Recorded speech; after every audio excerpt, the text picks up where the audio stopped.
On January 3, 2026, just 2 days ago, United States Special Operations Forces entered Caracas, Venezuela, and detained the acting president of a sovereign state. Nicolás Maduro was captured, transported to the United States, and placed under custody on charges related to narcotics trafficking and terrorism. Washington described the event as a targeted law enforcement action. Much of the world described it differently. They called it an invasion. You likely saw the headlines. You likely heard the official explanation.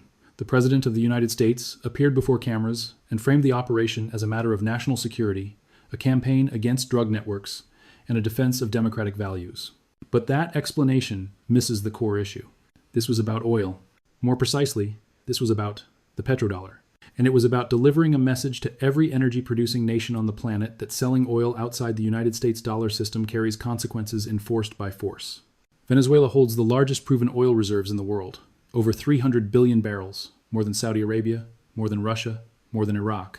For half a century, that oil was sold in United States dollars. The arrangement was stable, predictable, and mutually beneficial. That changed in recent years. Over the last 6 years, Venezuela steadily reduced its use of the dollar. Oil exports to China were settled in yuan. Trade with Russia shifted to rubles. Barter arrangements expanded with Iran and other sanctioned economies. Step by step, Venezuela exited the petrodollar framework. Now its president sits in a United States detention facility. This was never about democracy. It was never about drugs. It was about what happens when a country challenges the monetary foundation of American global power. The petrodollar is not optional. It is an enforcement mechanism, and Venezuela became the example. But in enforcing it this way, the United States revealed something it did not intend to show. It demonstrated to every oil-producing nation that the system is not a neutral economic agreement. It is a protection structure backed by military power. And when a monetary system must be defended through invasion and regime removal, it does not gain legitimacy. It accelerates its erosion. China is watching, Saudi Arabia is watching, Russia is watching, and they are all asking the same question. If Venezuela can be invaded for leaving the dollar system, what happens when we do the same? The answer forming in their capitals is simple. Exit faster, diversify sooner, reduce exposure before it is too late. In this analysis, I will trace how Venezuela moved from being a founding member of OPEC and a critical oil supplier to the United States into a country targeted for abandoning the dollar system. I will outline the 27-year progression from Hugo Chávez assuming power to foreign forces landing in Caracas less than 48 hours ago. I will explain how roughly $800 billion in oil trade shifted away from dollar settlement and why that shift triggered intervention. And I will show why the events of January 3rd are not the conclusion, but the opening chapter in the decline of the petrodollar itself. Because systems enforced through military power do not create obedience. They generate resistance. Already, more than a dozen countries are accelerating plans to reduce dollar dependence. They watched Venezuela, they took notes, and they intend not to repeat its mistake. This is not financial advice. It is a geopolitical examination of what may become the most consequential strategic miscalculation since the invasion of Iraq. And its costs will not be abstract. They will be felt in fuel prices, food costs, and retirement accounts. To understand how this point was reached, we need to return to Venezuela before Hugo Chávez and examine what the country became afterward. Venezuela's oil wealth was identified in the early 20th century. By the 1970s, it was a founding member of OPEC and one of the world's largest energy exporters. Its national oil company, PDVSA, supplied more than 1.5 million barrels per day to refineries in the United States. That oil flowed into Texas and Louisiana, fueling the American economy. Every barrel was paid for in dollars. That was the petrodollar system. Venezuela produced oil. The United States paid in dollars. Venezuela recycled those dollars into American goods, weapons, and treasury securities. The currency flowed back home. It was a closed loop. Venezuela prospered. The United States secured cheap energy and sustained demand for its debt. But the arrangement depended on one condition. Venezuela had to remain inside the dollar system. Oil had to be priced in dollars. Payments had to clear in dollars. Reserves had to be held in dollars. Leaving the system meant becoming an adversary. For decades, Venezuelan leaders accepted this reality. Then in 1999, Hugo Chávez was elected president and rejected the premise. Chávez, a former military officer running on economic nationalism and anti-imperialism, looked at Venezuela's oil riches and asked a dangerous question. Why does a country this rich remain dependent on a foreign currency at all? That question changed everything. Why, Chávez asked, Should Venezuela sell its oil to the United States for dollars when it could sell to the highest bidder in any currency? Why should foreign corporations extract profits from Venezuelan resources? Why should Venezuela remain locked inside a financial system that allowed Washington to exert control through currency and debt? In 2000, Chávez made his first decisive move. He traveled to Iraq and met with Saddam Hussein during the height of international sanctions. On global television, Chávez shook Saddam's hand and announced that Venezuela would exchange oil with Iraq for goods rather than dollars, a barter arrangement. It was an unmistakable challenge to the petrodollar system. In 2001, Chávez pushed through a new hydrocarbons law that granted the Venezuelan state majority ownership of all oil projects. United States companies such as ExxonMobil and ConocoPhillips, which had operated in Venezuela for decades, were told they must surrender, control, or exit. Most chose to leave. By 2005, Chávez began exporting oil to China under long-term agreements. The structure was simple. China provided infrastructure financing and investment. Venezuela repaid those loans with oil shipments. No dollar settlement. This oil for loans program eventually expanded to nearly $60 billion. In 2006, Chávez announced subsidized oil exports to Cuba in exchange for Cuban doctors and teachers. Again, barter, no dollars. In 2007, Venezuela formally withdrew from the International Monetary Fund and the World Bank. Chávez declared both institutions instruments of American financial dominance. Venezuela paid off outstanding obligations and ended participation entirely. By 2008, Chávez was openly calling for the dismantling of the petrodollar. At the United Nations, he urged the creation of a new global reserve currency to replace the dollar. He proposed a regional South American unit, the Sucre, to enable trade without dollar dependence.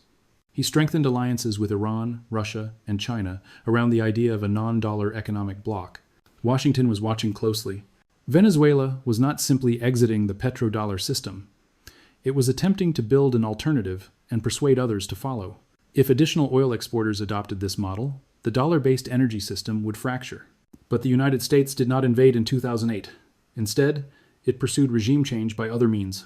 In 2002, a coup attempt briefly removed Chávez from office. The United States denied involvement, though later disclosures confirmed intelligence support for opposition actors.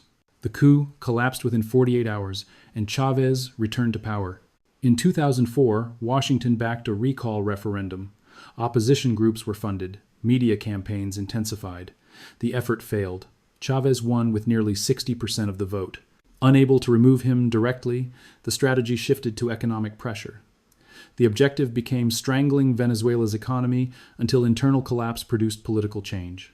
Chávez died of cancer in 2013. His vice president, Nicolás Maduro, assumed power and continued the same trajectory. De-dollarization persisted. Strategic ties with China and Russia deepened. Attempts to remove the government continued. In 2015, President Obama designated Venezuela a national security threat and imposed the first sanctions. Initially targeted, they marked the opening phase of a broader economic campaign. In 2017, the Trump administration escalated dramatically. United States companies were banned from purchasing Venezuelan oil, eliminating roughly 500,000 barrels per day in exports. At $75 per barrel, that represented approximately $13.7 billion annually, lost almost instantly. Venezuelan government assets held in United States financial institutions were frozen. Roughly $7 billion became inaccessible overnight. American firms were prohibited from providing shipping, insurance, or financial services to Venezuelan tankers. Because global shipping and insurance systems operate largely through dollar-based networks, this effectively blocked Venezuela from reaching other buyers, even those willing to pay in alternative currencies. Venezuela was barred from issuing new debt in United States markets, cutting off access to international capital. Most damaging of all, United States companies were forbidden from supplying spare parts, equipment, or technical support to PDVSA. Venezuela's oil infrastructure depended heavily on American technology. Without parts or maintenance, production rapidly deteriorated. The numbers illustrate the impact. In 2016, before the full sanctions regime, Venezuela produced approximately 2.4 million barrels per day. By 2020, production had collapsed to roughly 500,000 barrels per day, an 80% decline. Annual oil revenue plunged from $56 billion to about $11 billion. The economy imploded. Hyperinflation surged, peaking near 1.7 million%. Food shortages spread, living standards collapsed. The nation entered full crisis. Washington claimed this was about democracy and human rights. But comparison reveals the real motive. Iran has faced heavy sanctions for decades, Why? Because Iran sells oil in currencies other than the dollar and openly challenges American financial dominance. Iran's human rights record is objectively worse than Venezuela's, yet the defining issue has never been rights. It has always been oil and currency. Russia offers another example. Sanctions intensified after 2022. Officially, the justification was Ukraine. But the financial actions told the real story. Over $300 billion in Russian reserves were frozen. Russia was removed from SWIFT. Its energy exports were targeted, all because Moscow began demanding payment for oil and gas in rubles instead of dollars. This was currency enforcement. Now consider Saudi Arabia. Severe human rights abuses. A journalist murdered. A prolonged war in Yemen. Yet no sanctions. Why? Because Saudi Arabia sells oil exclusively in dollars and reinvests those dollars into United States Treasury bonds. Saudi Arabia remains inside the petrodollar system. That status overrides everything else. The pattern is consistent. Sell oil in dollars and receive protection. Sell oil outside the dollar system and face sanctions, isolation, and regime pressure. This has never been about human rights. It has always been about preserving the petrodollar. Venezuela understood this reality. So Caracas made a strategic decision. If sanctions were inevitable, the dollar would be abandoned entirely in favor of alternative systems. Between 2017 and 2025, Venezuela executed that shift. Oil sales to China were settled in yuan. By 2024, China was purchasing approximately 500,000 barrels per day. All payments in yuan, $0. At $75 per barrel, that represented roughly $13.7 billion annually in non-dollar trade. India followed. Needing discounted energy, New Delhi ignored American sanctions and purchased about 200,000 barrels per day, paid in rupees, roughly $5.5 billion annually outside the dollar system. Russia engaged through barter. Venezuelan oil shipments were exchanged for Russian wheat, machinery, and military equipment. No currency involved. Direct exchange. Sanctions bypassed entirely. Venezuela established bilateral clearing arrangements with Iran, Cuba, and Nicaragua, all under United States sanctions. These systems allowed trade without touching dollar-based rails. Oil was exchanged for Iranian gasoline and chemicals, valued near $2 billion per year. Caracas also launched the Petro, a state-backed cryptocurrency supposedly linked to oil reserves. While adoption remained limited, it demonstrated intent. Venezuela was seeking digital pathways beyond the dollar. Debt repayment followed the same logic. Venezuela owed China roughly $20 billion from infrastructure loans issued during the Chavez era. Repayment occurred through oil shipments rather than dollars. Oil for debt, not oil for currency. By 2025, Venezuela was selling approximately 900,000 barrels per day through non-dollar currencies and barter arrangements. At $75 per barrel, that equaled roughly $24.7 billion per year outside the dollar system. For a country holding the world's largest proven oil reserves, this trajectory was unacceptable to Washington. But Venezuela was not isolated. Russia was exporting 5 million barrels per day in non-dollar settlements. Iran was selling roughly 1.5 million barrels per day in yuan and euros. Saudi Arabia began negotiations with China to accept yuan for portions of oil sales. The petrodollar was not losing one supplier. It was losing structural control. By late 2025, an estimated 15% of global oil trade had shifted into non-dollar currencies, roughly $410 billion annually out of approximately $2.74 trillion in total global oil sales. And the pace was accelerating. Projections suggested 25 to 30% within the coming decade. Then, on December 28, 2025, China and Venezuela announced a new agreement, $80 billion over 5 years. China would rebuild Venezuela's oil infrastructure. In return, Venezuela would supply 1.2 million barrels per day to China. All transactions settled in yuan. This was the breaking point. This deal was not merely about trade. It was about permanence. China was investing directly in Venezuela's long-term production capacity. Refineries, pipelines, ports. Venezuela was being integrated into the yuan energy system for decades. For Washington, this represented a red line. Locking 303 billion barrels of proven reserves outside the dollar system would mark the end of the petrodollar's dominance.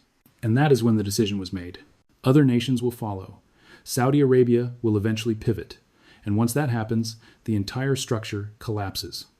That is why, on January 3, 2026, the invasion occurred.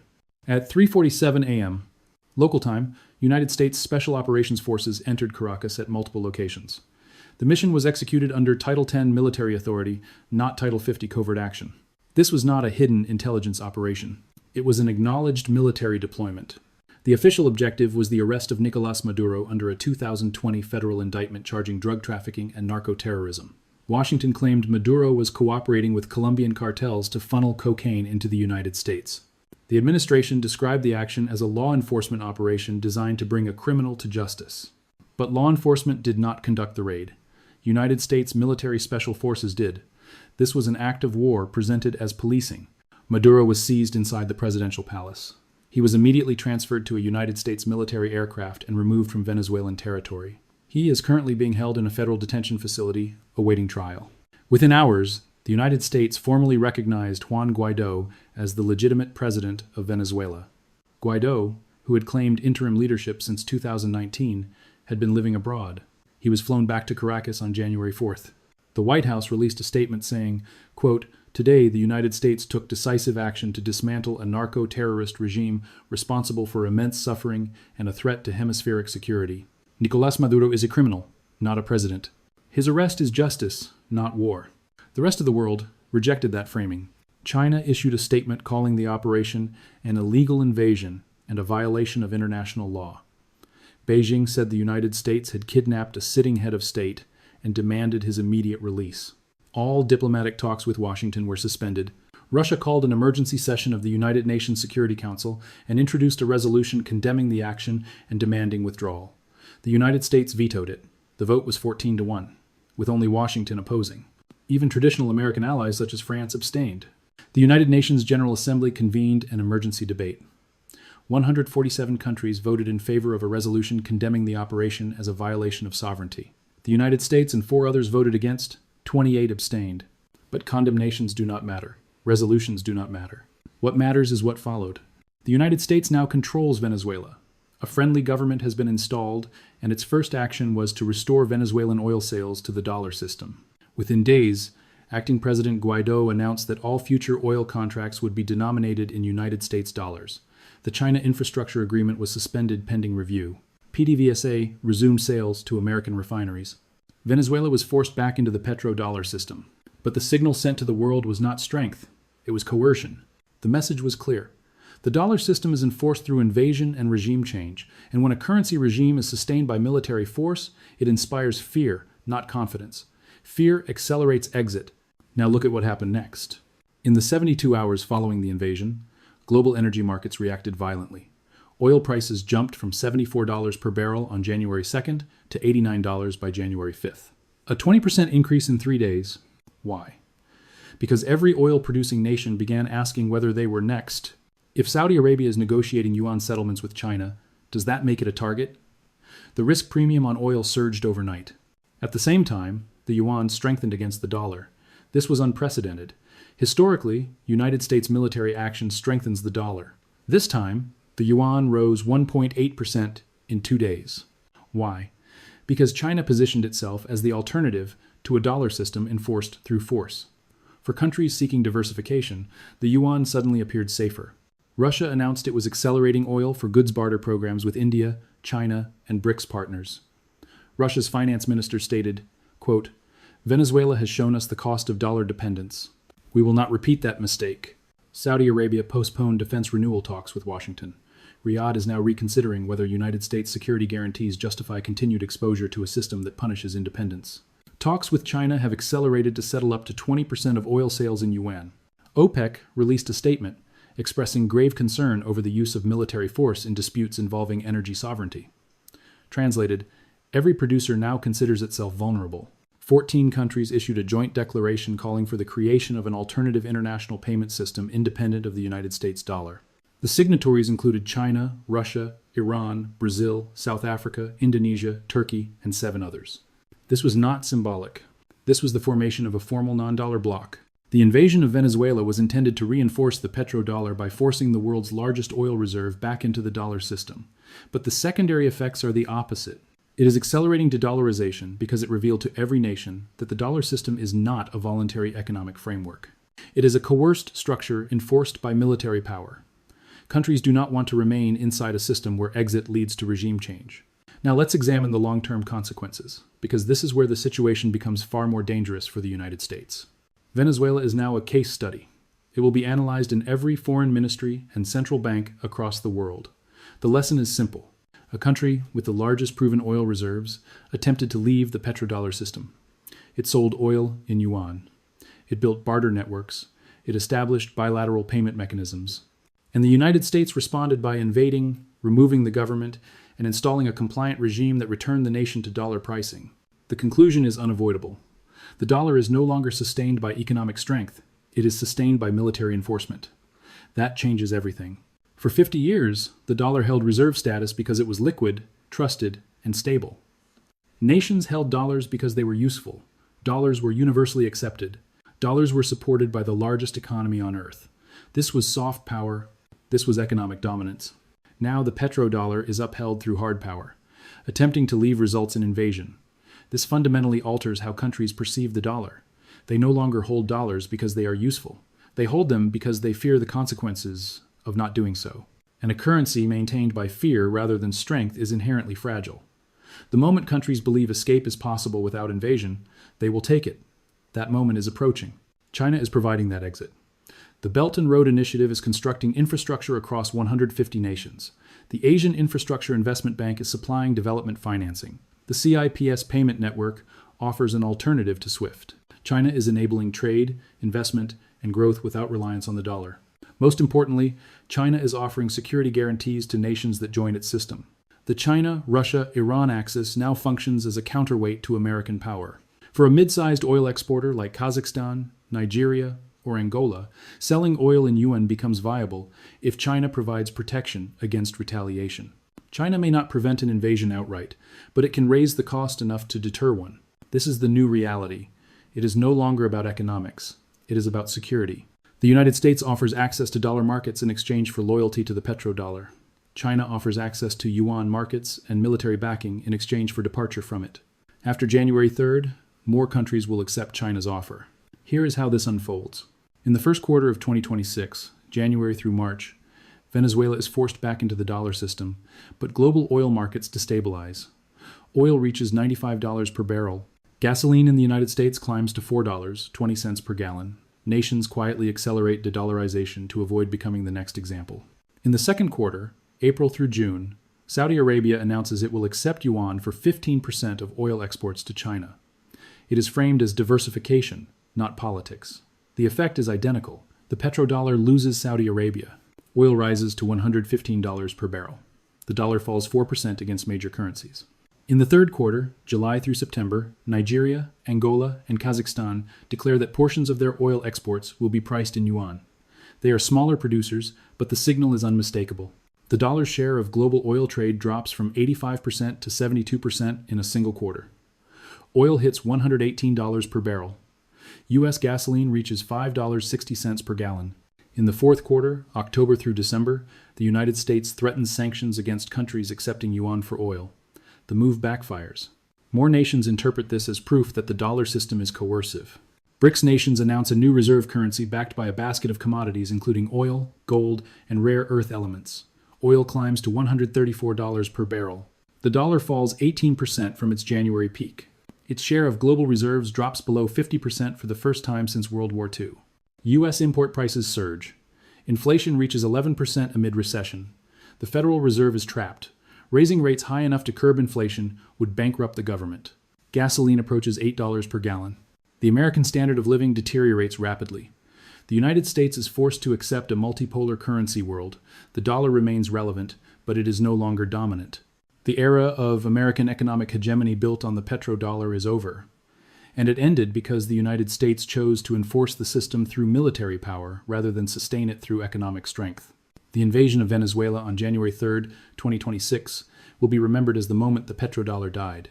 Not because Venezuela itself is decisive, but because the United States exposed how the system truly operates.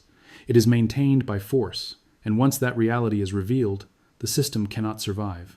So who wins and who loses? The losers are the American people. You are the ones who will pay $8 per gallon for gasoline within 18 months. Your cost of living will rise by 35% as the dollar weakens and import prices surge. Your savings will lose 25% of their purchasing power. Your retirement will be damaged or destroyed. You did not invade Venezuela, but you will bear the cost. The losers also include oil exporting nations that remain loyal to the dollar. If you are Kuwait or the United Arab Emirates and you stay inside the petrodollar system, you are now questioning that decision. You could have diversified, you could have negotiated with China. Instead, you stayed loyal, and your reward is watching the dollar decline while your reserves lose value. The winners are China and the countries that exited the dollar system early. China secured long-term energy supplies priced in yuan. It built an alternative financial architecture. It positioned itself as the destination for countries escaping the dollar. When the dollar falls 25%, China's currency gains roughly 35% in relative strength. China wins. The winners are also nations holding hard assets and minimal dollar-denominated debt. If you are a country with gold, oil, and low exposure to dollar liabilities, you are largely protected. You can trade in alternative currencies and adapt. Everyone else remains trapped inside a weakening currency system with no clear exit. So what do you do as an individual? How do you protect yourself from the collapse of the petrodollar triggered by the Venezuela invasion?